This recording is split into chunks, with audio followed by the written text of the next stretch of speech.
And part of the reason why I study behavioral neuroscience is to educate people about why. Like I always tell people you have a difference between hardware and software. And ADHD, neurodiversity, it's all hardware issues. So you have definite ways in which the brain runs. And I find that a lot of parents come to me and they say, I went to the pediatrician's office. My kid had a throat infection and I walked out with a diagnosis. I don't know what that means. I think we need to educate ourselves about what happens in the brain. I've done postdoctoral studies in fMRI studies to see what happens in the brain. It's almost like this knowledge is not known. And people come to me and they say, my child can't learn this routine. I have to tell them every day, doing the same thing over and over and over. Why is that? And just giving them that little bit of knowledge. Do you know what? It's because this part of the brain works like this. And so the other part of the brain has to take over. And so you end up with frontal lobe fatigue. And this is why you have to keep doing it over and over. Hello, I'm John Brink and we are podcasting on the Brink from downtown Prince George, British Columbia, Canada. And for all those people that wonder, where is Prince George in British Columbia? We know British Columbia, but we know Vancouver. Well, we are about 500 miles north of Vancouver, or for our friends in Europe in particular, 800 kilometers north of Vancouver, and that puts us in the center, east to west, north to south of British Columbia. Big province. Today is a very special day. We have a guest all the way from Brisbane, Australia, Dr. Nicolene Shields. And Dr. Shields, can I call you Nicolene? Oh, Nicolene is fine. Yeah, no worries. As we say here in Australia, no worries, mate. So, Nicolene is a very special guest. She has an amazing background in a number of areas, dealing with children in particular, and from her own experience, and children that have been affected by ADHD and trauma and a number of other things as well. And she will be talking about that. And then she also has an amazing background and studied a whole variety of things, too long for me to list, so we'll get her to explain that to us. And she has a company called Brainwise Academy, and she will be talking about that. Nicolene, welcome to the show. Oh, thank you very much for having me here. It's an absolute pleasure and such a testimony, I think, to what is happening globally from the pandemic, with everyone joining together and learning from each other. So I'm very excited and grateful to be here. My journey has been quite unique. I'm very passionate about what I do. When I was young, I was very set on becoming a psychologist or counsellor. And so I did that. I did the Bachelor of Psychology. I went on to do all the way up to doctorate. And then my son was born, and I realized that there is more to development than what I was taught at university. So I went into studying education to learn more about the brain and how children develop, because I was going to all of these playgroups with my son and realized that there are many children that start school that are not really ready for school, or they don't really fit inside the box. And I continue to study from there, and my practice over the past 8 years and my studies, I've studied to try and keep pace with children's needs. And I realize for us, in order to understand children that are so unique and so precious and very different in the way they see their world, we need to keep up with our knowledge so that we can provide them the level of care and support that they need. So on that journey, my studies have taken me to studying education and sensory disabilities. I've recently qualified as a behavioural neuroscientist, and the whole concept of Brainwise Academy is born out of the idea that we need to view children as holistic human beings with justified thoughts, and needs and goals that don't evolve when they turn 30. I think that our approach should be looking at young children and supporting every component of their development, starting with what happens at home. I think that as a society, we're not quite keeping pace with the diverse creativity that children are being born with.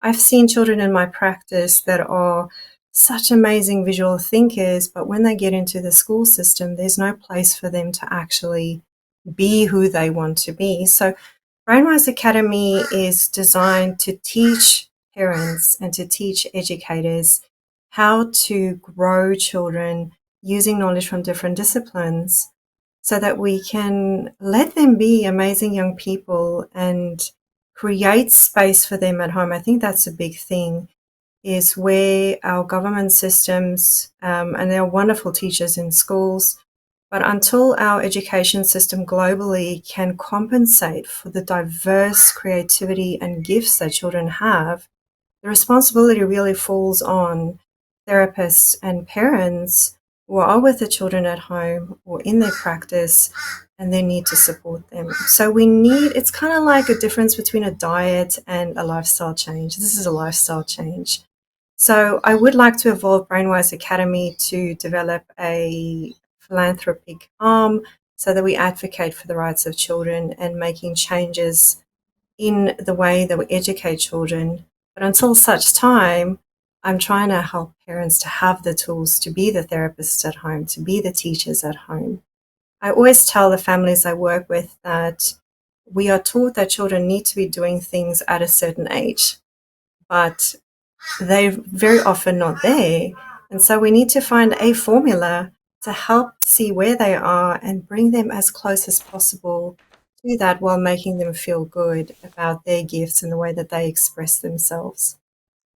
So I hope that Brainwise Academy will inspire families to become more empowered in the way that they help their children at home and making changes within their family unit that feels right for them. I think you're absolutely right, Nicolene, that you may already know I'm ADHD, and so I call it a superpower. Actually, it took me a while to figure that out, but and I wrote a book about it. And we'll talk about it a little bit. I'll just give you some of my background. I like the comments that you make.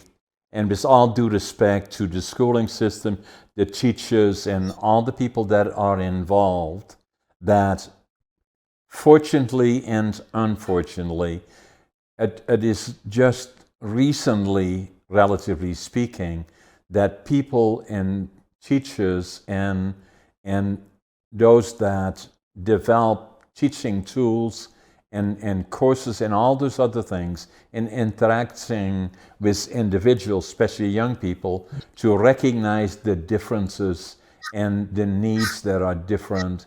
And again, respectfully, it's still at its infancy, in my opinion. Still, we have a way to go, So let me take you back to me a little bit, is that I was born in 1940, so I'm going to be 84 this year, and 84 years young, I call it.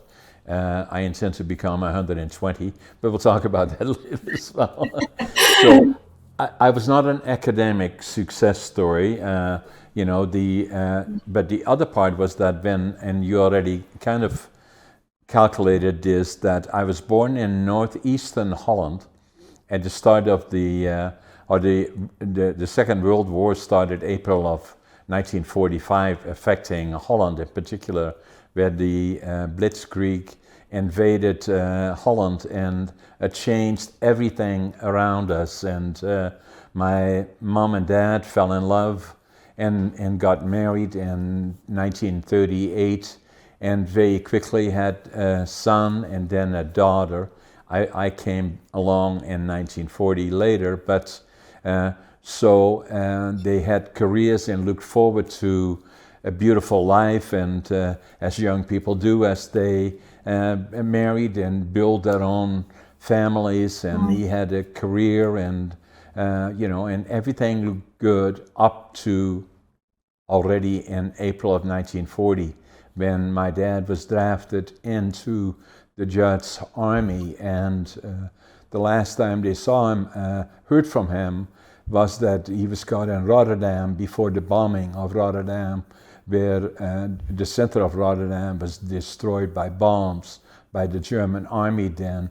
It killed thousands of people. So for 5 years they would not know if he had survived. So what followed then is family that, that had a young daughter and a son. And then I came along later on in the fall, on November the 1st. And so we had to survive under very difficult circumstances. And what I still remember, even today, is the first thing that I remember when I was 3.5, 4, is the sound of hundreds of bombers overhead. There were Allied bombers that were bombing Germany, or the infrastructure of where they prepared weapons and all those things. And again, visualize northeastern Holland. We were about 15 minutes from the border, and right on the other side was where Germany touches the North Sea, and it was Wilhelmshaven, Brink, Kiel, Hamburg, all those areas. And we would, a lot of times at nights, my mom would take us outside because they felt safer outside than inside. And we in the distance, we saw the flames, or the sky would be red of where they were bombing the cities. We were liberated on April the 12th, 1945 by the Canadian Army, and as part of the Allied forces that came through Normandy and July of 1944, and pushed their way through France, Belgium, to the west coast of Holland, and pushed them out the other way.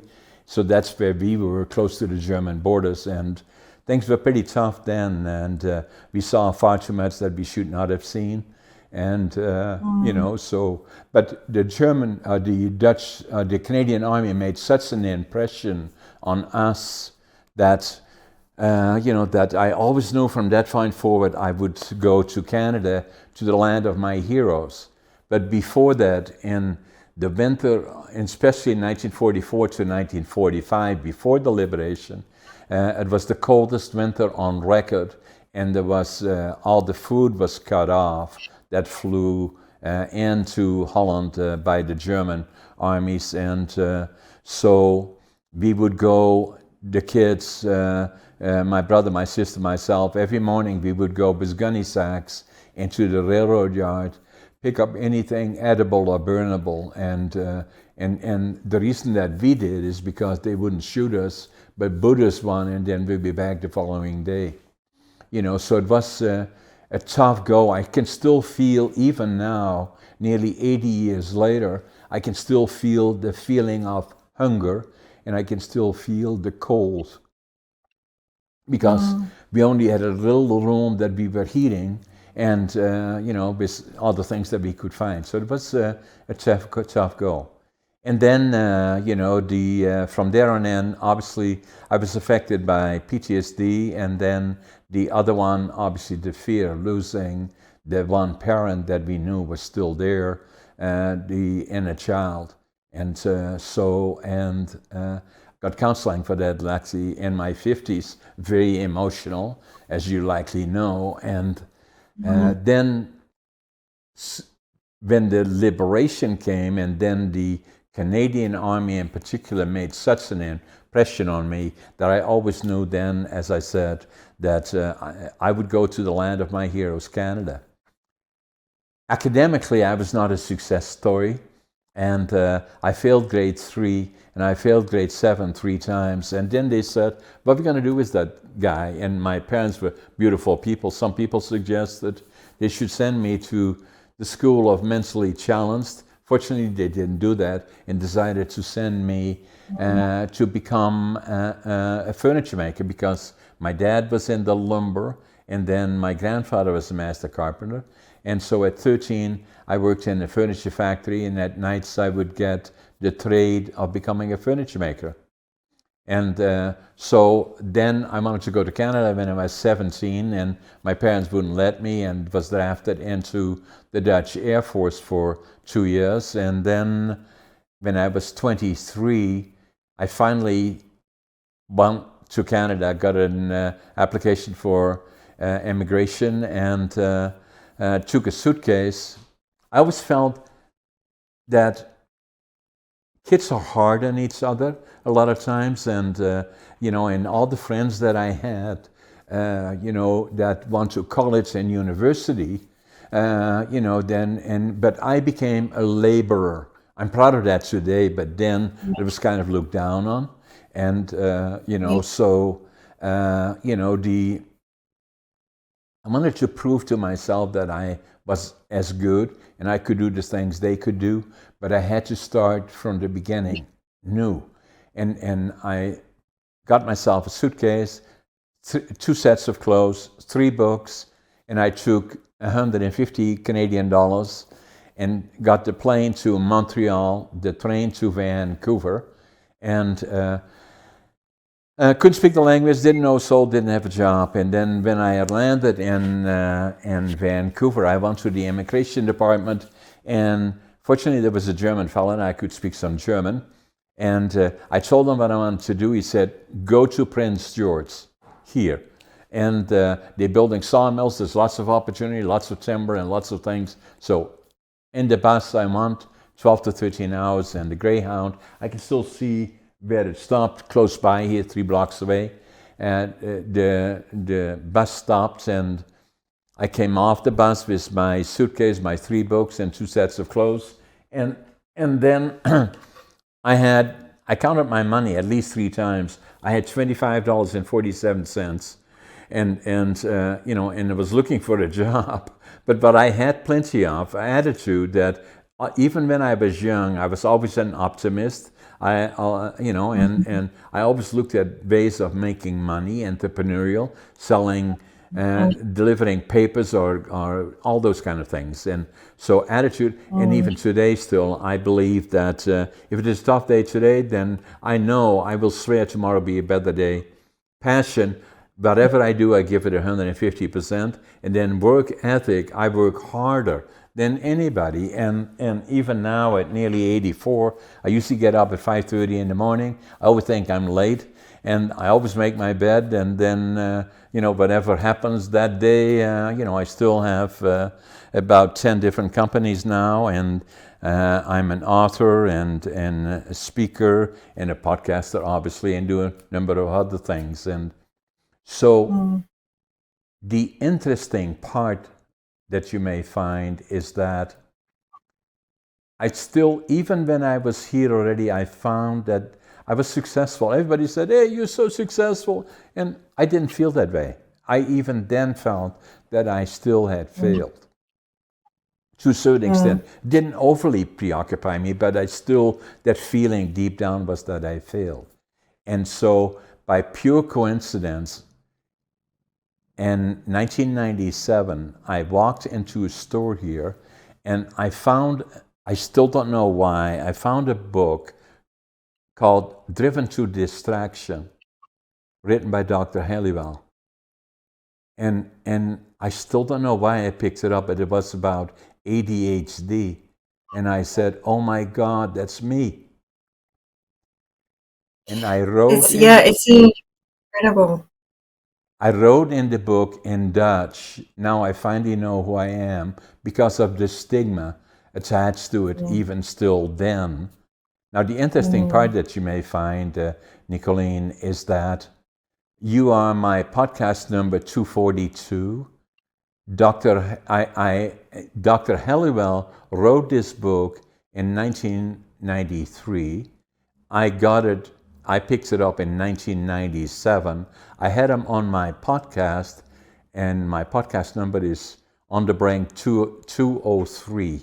And Andrew probably will show it on our screen. And, so interesting. And as I had this conversation with him about ADHD, and when I initially found out about it and looked on Google. It indicated that the frequency of occurrence was around 8%. But the more I saw about on Google and the more I learned about it, I believed that it would be, and I mentioned that to Dr. Halliwell. I said, I found that it was likely more than 20%. He said, no, John, it's more than 25%. And then the other thing that I found, interestingly enough, is that, among successful, and the operative is successful, CEOs and entrepreneurs, the frequency of occurrence, I believed, was around 50%. He said, no, John, more than 75%. And I agree with that. Yes, absolutely. Yeah.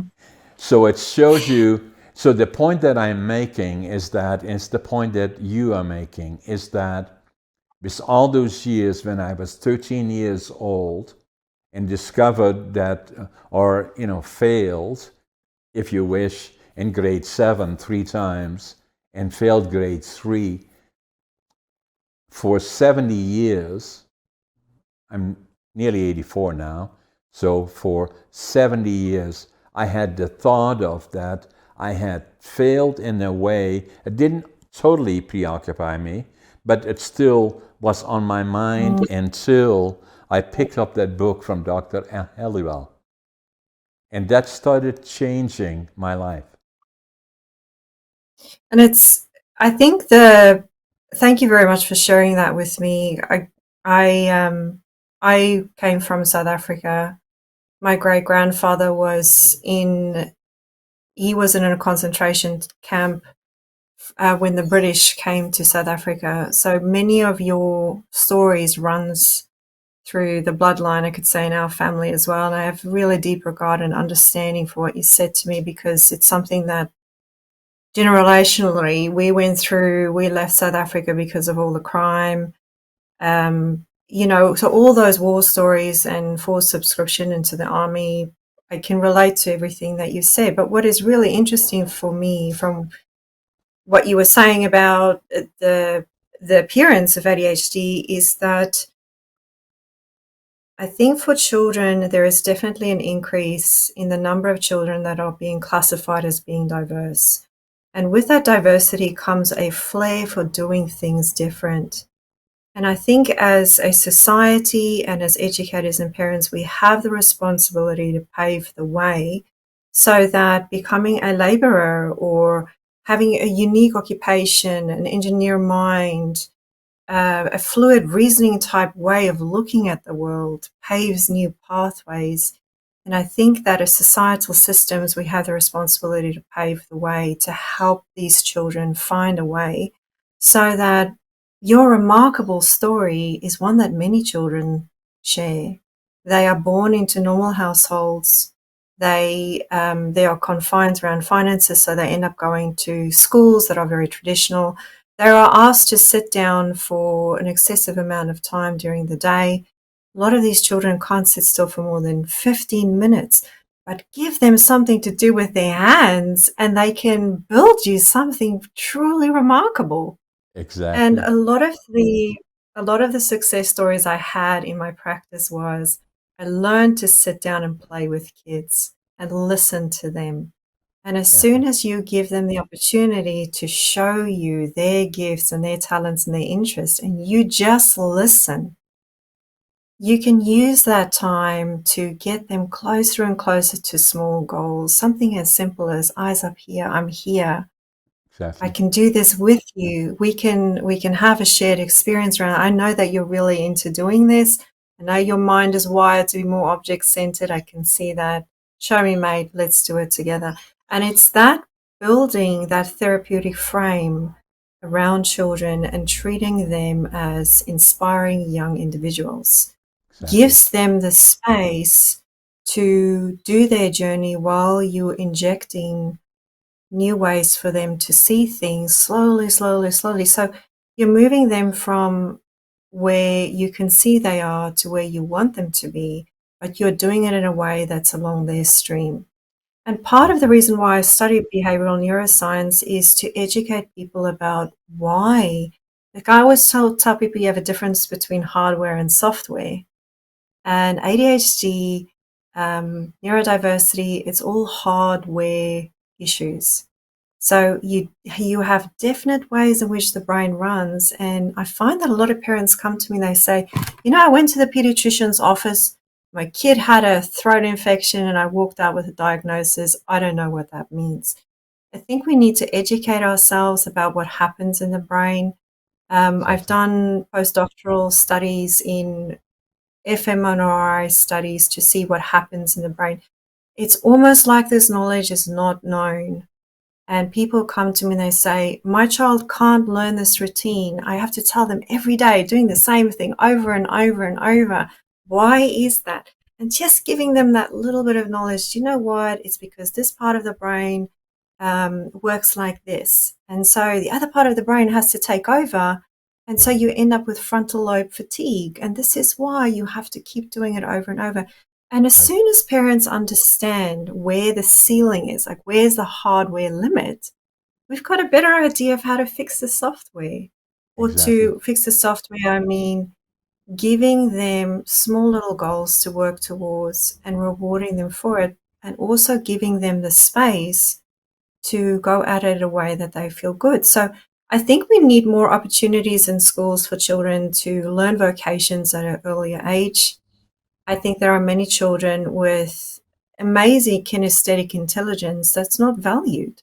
There are children that are amazing mathematicians and there's no opportunity for them to do extension work.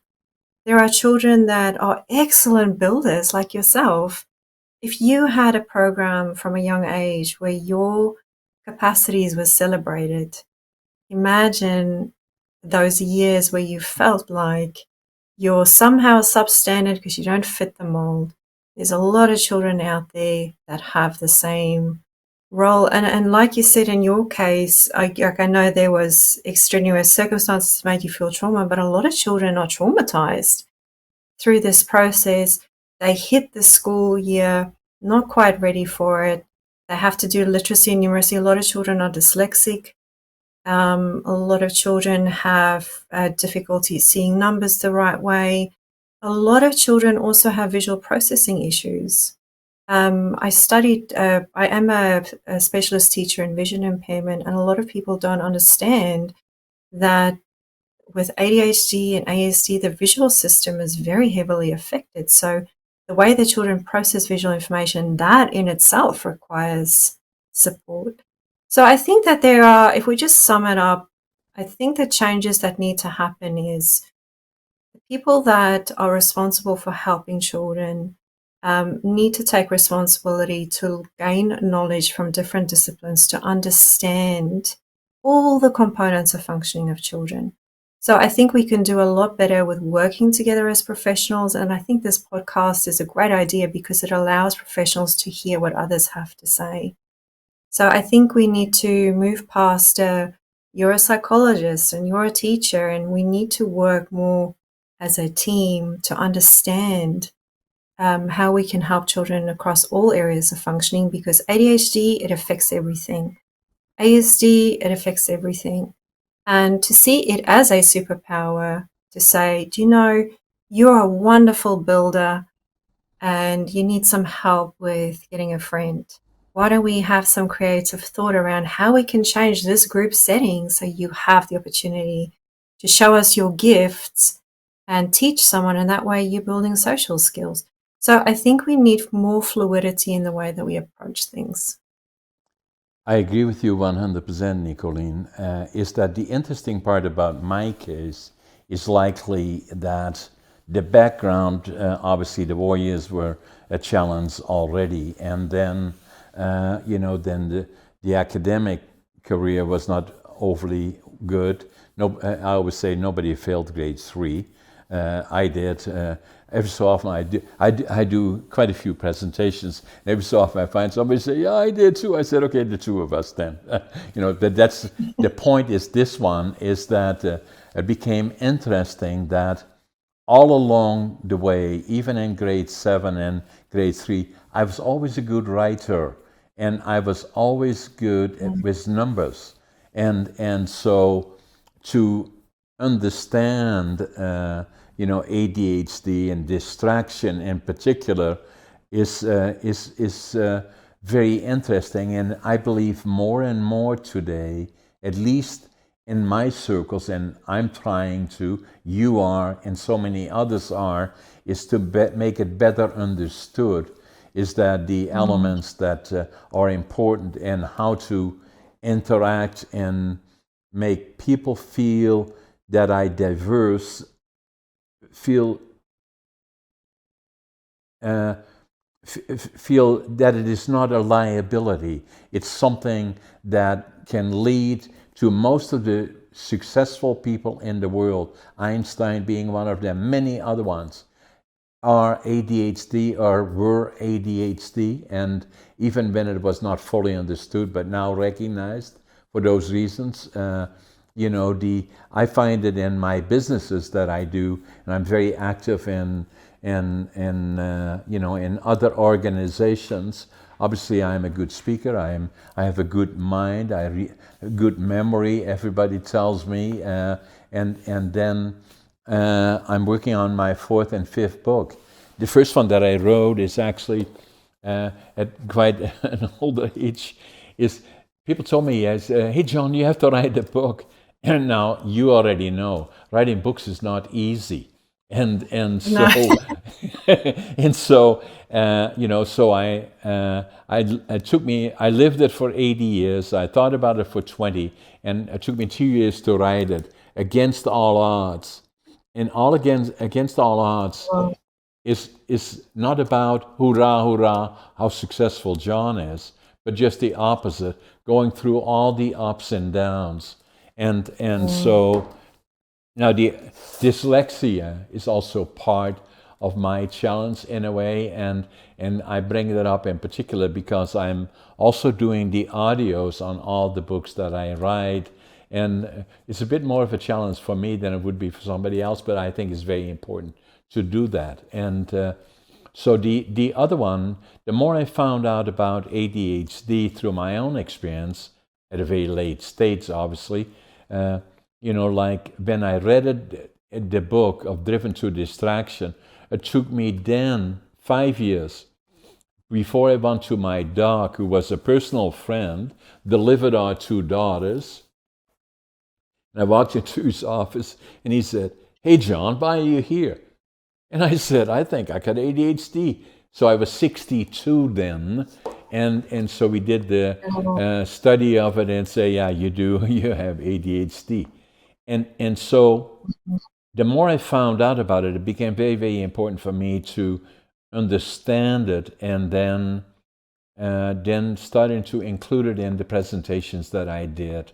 And then I felt I had to write about it. So I wrote a book about it, ADHD Unlocked. And, it's, again, I did the audio of it as well. And the book is interesting because you can pick it up anywhere, go either forward or backward. It's always interesting. And you can pick it up and start and stop wherever you want. Now, the other part about it is important, and you mentioned that already. I say to the people that ADHD and the books, not only mine, but there's many others, is important not only for those that have ADHD, but also people that are affected by trauma, potentially, and subsequently, as you already indicated, are diversely different from the traditional learning. And then the other part is that I say to the people in general, the frequency of occurrence is so high that it likely either you have it in your family or in your friend circle or into other people that you work in, so that it is important for people in a general sense to learn about ADHD, because the people that are blessed with, I call it, ADHD tend to be different. Not in a bad way, but somewhat different in the way they approach things. And now the other part about this book is that we have a place in Victoria, so I'm in central British Columbia, so I fly every Friday to Victoria. We have a farm there and a house, and and so I was in the plane flying there's a fellow sitting next to me, and the plane was full, and the fellow said, "Do you remember me?" And I said, "I don't." He said, "You were writing a book." And he said, "I'm the VP of the Vice President of Academics of the British Columbia Institute of Technology." I said, "Yeah, I remember." He said, "How did the book go, and did you have it finished?" This one. And I said, "Yeah, it's finished." And I said, "But I'm writing another one, and it's ADHD Unlocked." He said, "That's interesting." He said, "Because we are," and he was one of the leads of that, working on ADHD resulting in difficulty learning and all the traditional things around it. And he said, "We're working on a project that is it's called micro-certification." I said, "Interesting." So then the plane stopped, and I had to, the following week, by pure coincidence, and it was a short flight, Vancouver to Victoria, I said the shortest overseas flight, 12 minutes. So the following time, he was sitting in A1, I was in the 5th row, and I said, "Hey, Tom, make sure you stop at the gate because I have to talk to you." And everybody was looking around me and said, "What's going on?" Anyway, so I talked to him, and I said, micro-certification. I work on this book, this one here, and it's a good book, everybody tells me, but I feel that something is missing. It tells the story from my perspective, but where do we go from here is missing.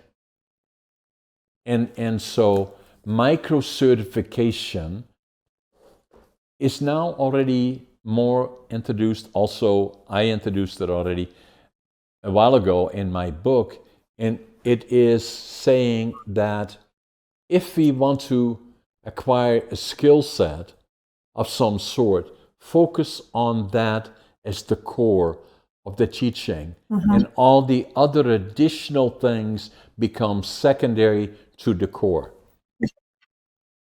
I think that's that's very similar to there's a large body of research about systemization that you might find really interesting reading about, John, where it's one of the really big challenges for kids in particular with learning is that difficulty.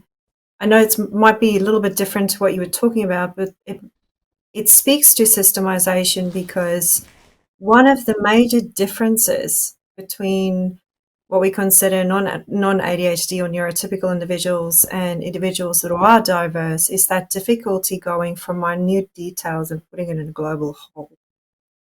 And systemization is something that it requires a very different approach to learning, because learning inevitably means that you are able to pinpoint what is important, extrapolate that and pull it apart, and then put it in a cohesive whole. And that is a major barrier that especially happens in the classrooms where children get whole group instruction. Then they have to apply the knowledge. But when they sit down and apply the knowledge, they're interested in the color of the pen, or you might be fascinated about the actual topic. You might be learning about, I don't know, foxes. And then you learn, you read in the book that was given to you, the fox went down a hole. And you're like, how do you build a hole? That's really fascinating. Let's go down the rabbit hole. But then pulling it back to actually, you had to write a paragraph about how the foxes find food, and you're down the rabbit hole. And it's that level of systemization that runs across everything. It's when individuals speak to you and you become captivated by one component of what they're saying. But that is the difference. It's not that your context has to go back to what people think. It's that your context is different. And that is what I mean by we need to create a bit more space for kids instead of going to the child and saying, you know what, you didn't do the right thing. You didn't write the paragraph about the fox and the food. Go down the rabbit hole and say, do you think we'll find some food down there? Because the context is the foxhole. It's not the food on the surface. Exactly. But the key point is food. And I think that is where the education in our system is a bit lacking, that we don't go down the foxhole, we're on the surface. But to that little person, the context is not the food on the surface, it's the foxhole. So then the approach is to go, in your context, you're down there. I want you to go to food. How can I get food where you are rather than get you to come to the surface and find the food up there? And so I think that's what you're getting towards with, in a roundabout way, with where you're going. It's that it's the area of focus, is your context is different, and you shift the focus of the context more quicker than what other people can keep up with. Yeah. And I think that is where ADHD can be a blessing and also something that's difficult to fit in the wider context of this is how society does things. So, Nicolene, if I look back at my own life story, is that at 23, when I decided to start anew in a whole different country, I couldn't speak the language, didn't know soul, didn't have a job. I came out of Holland, and northeastern Holland is a province called Groningen, where they speak dialect. And if I speak dialect, most people don't understand me in High Dutch. So I love to speak dialect. I had to then acquire speaking High Dutch when I was in the Air Force. And then I barely got that under control, started working quite successfully actually. And then I stepped on the plane and went to Canada and had to learn to speak English. Because I didn't have a clue about it. So, and I had to start from the ground up. That was good in a way for me because obviously I had a good brain, if you wish, in terms of acquiring knowledge of which I was interested in. The 3 books that I took is an indication of that. I brought Management by Drucker, about management, very progressive management, written by Drucker, who was very, very good. The other one was Logical Thinking, and I already had, as a young person then, not having formal education, but I went to a lot of places where there were good speakers that were very successful in business and entrepreneurs, and finding out what made them click. And so that when I came here, I was motivated. I worked already in the lumber industry, furniture maker, and my dad works in the forest industry. And so I loved lumber, so I wanted to build my own lumber mill. Now I had the attributions of attitude, passion, work ethic. And so I learned fairly quickly. Started as a cleanup man. Within a year, I was a superintendent, and it took me a second year. I already had part ownership in a small sawmill. And then, after 10 years, started a company which is now called the Brink group of companies that now has, and it's not about hurrah, hurrah, John is successful. I'm making the point simply to make the point of an ADHD mind, that very quickly I started to build companies and now have probably 10 different companies. And then I knew I was a good writer, and when I started writing on the first book, Against All Odds, I wrote the other one about ADHD Unlocked. I felt very strongly about that. And then the other part that I found is that a lot of people, and I heard it on a U.S. newscast, they said in the United States, 75% of the people that work don't like their jobs. And then 70% of the 75% are looking for another job. And then I found I do a lot of presenting to young people in colleges, universities, and all over the place, is that I love to do that. And a lot of times I ask them, okay, so once you finish your schooling or whatever you're pursuing in this college or university, what do you want to pursue as a career? And a lot of them say, I don't know.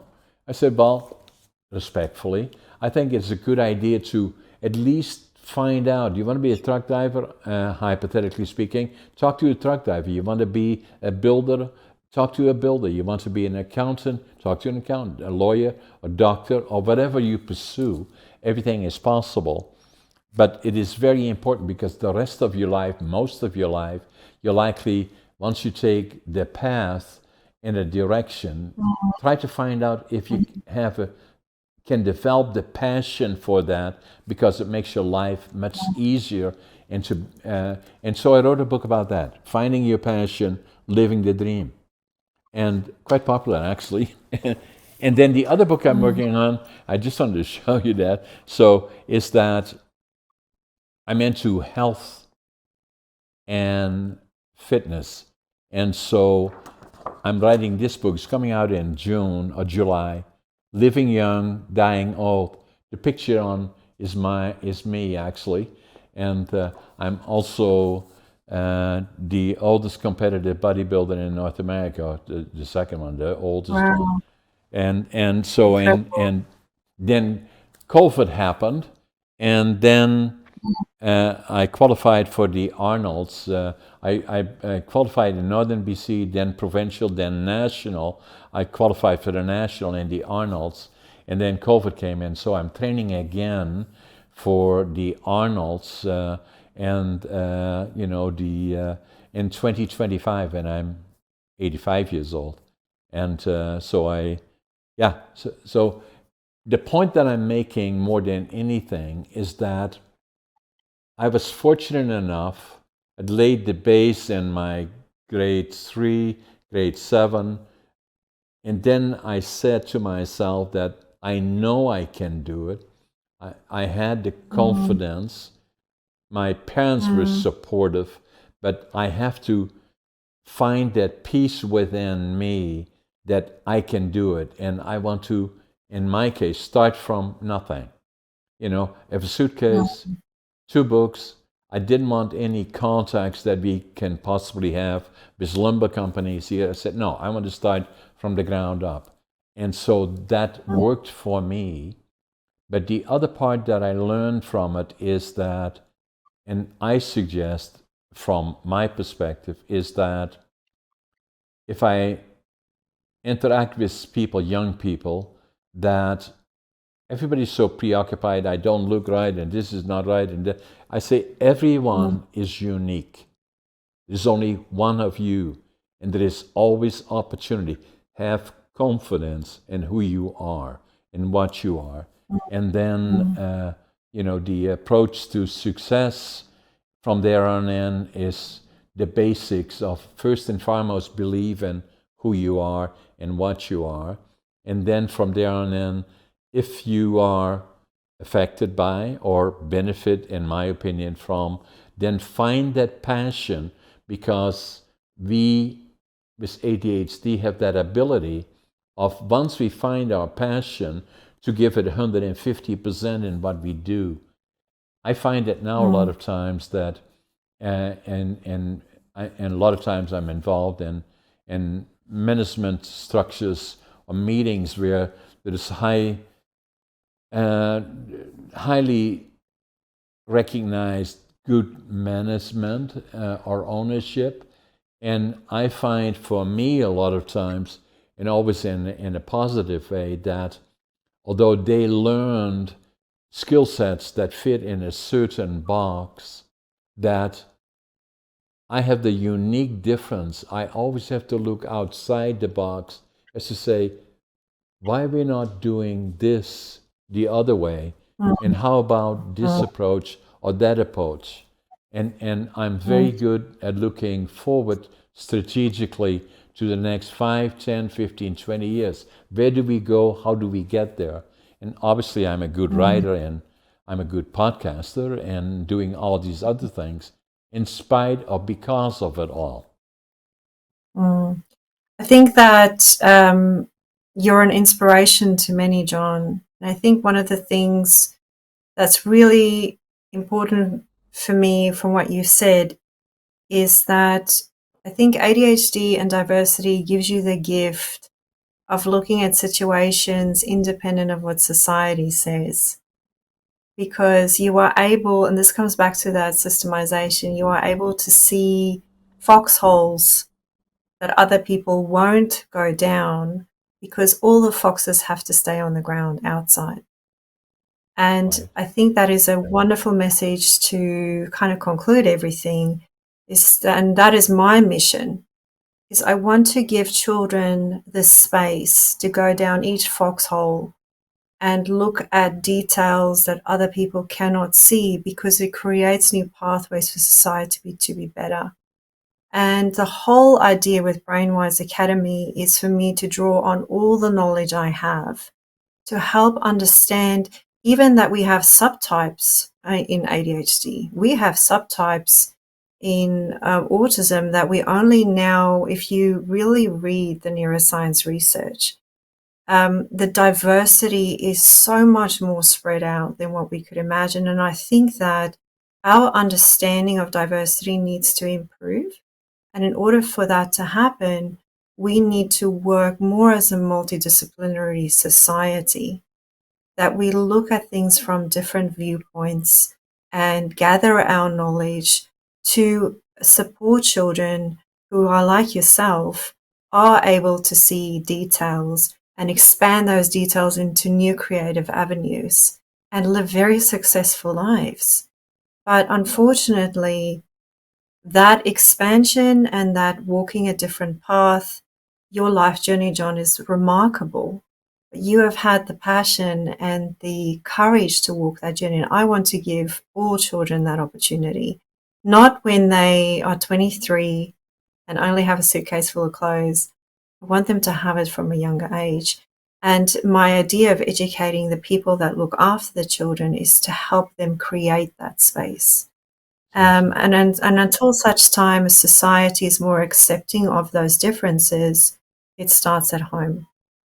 And so Exactly. teaching families, so my role as well is I've learned from academics, I've been in laboratories, and these are very, very smart people. They Sure. do remarkable research. I've seen incredible things in the way that they are doing research to help understand the blood-brain barrier and how to open that up to inject substances that can help the brain with aging, are remarkable things. But that knowledge does not reach the individuals that are responsible for caring with children with that very problem. And Right. so my mission is to take that knowledge. I am planning to write books as well to help parents and teachers understand the brain and then go, okay, now I understand the hardware. I understand your unique gifts. How can I make my work with you creative so that we're going to do what you want to do, but I know where you need to go? I know what we need to do to help you to socialize. I know what we need to do to help you with your fine motor skills. I need what we need to do to help your brain to learn. And so sitting down and playing with the children, getting into their world, helping them to develop the skills while they're doing what they love. So you're building them from the inside out. So their passion has a space to be materialized in their worlds, because you're making adaptations that are helping their nervous system, understanding where their sensory disabilities are, creating barriers to how much they can see or hear in a day. And it's that kind of adaptation that is the core of what I do. And I hope that it will eventually inspire other professionals to work together more collaboratively so that we can really help shape a new future for their children and create a better world. That's the mission. And I think talking to you, John, is very inspiring because it is the eventuated reality of what I'm trying to do with young children. Right. And I think that it's really remarkable that you are encouraging young people to do that, because you're teaching them to look past what, not seeing themselves through the lens of society, but seeing society through their own lens. So a lot of what I do as well is helping parents to get rid of those beliefs of I am not good enough. And it's when you speak to people, it is remarkable how many of us walk around with that idea of you are not good enough, you're different, and myself as well. I mean, all the studies I've done, the way that I work and the way that I'm qualified and I've moved away from mainstream practice completely. And that is difficult to do because you are a pioneer, and it's difficult to be a pioneer because it's a lonely road. Exactly. And so your story is very inspiring to me personally because that is a flag I fly as well. And I hope that it will encourage other professionals and people that have different ideas, that move away from old ways of thinking. Is really remarkable. So thank you for sharing that journey with me. Now, the other part about it, Nicolene, is that what I find is that already a number of years ago, before COVID, I started blogging and then a form of podcasting on a local level. And then as COVID came, we couldn't do that any longer because the television studio we were working with was closed because of COVID. And then saying, what are we going to do now? And I had an apartment here in downtown Prince George. And you say, well, let's create our own studio. And we did. And then we started working on interviews more person to person from the region. And then around here, there's probably 80,000 people in Prince George and 100, 120 in the area. So then we thought, well, maybe I have to set up another studio in Vancouver. And then said, maybe what we should do is do virtual. And so there we are now, having interviews with you all the way from Australia, Brisbane, Australia, and we feels like we are sitting in the same room, interacting, talking about things that are so close to our heart as they are to you and to me. And we know already that it's not only us that are discussing this, but tens of thousands of people will watch our conversation. I know that. And so that before I would do presentations, I still do from time to time, but I cannot reach as many as we do now. Podcasting and Podmatch has been helpful in the process, but it's still only at the beginning. And I know that in the last 2 years, we have connected on our podcast to more than 20 million people from around the world. It is an absolute unbelievable platform that will become larger and bigger and wider all the time. And that in particular, where the message is coming out like yours, and before you go, you need to give me your contacts addresses so that people can.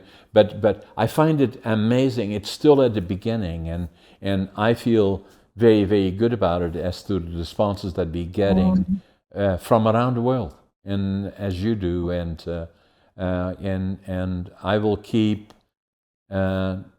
delivering the message and more interacting on podcasting, not only about these issues but also about others.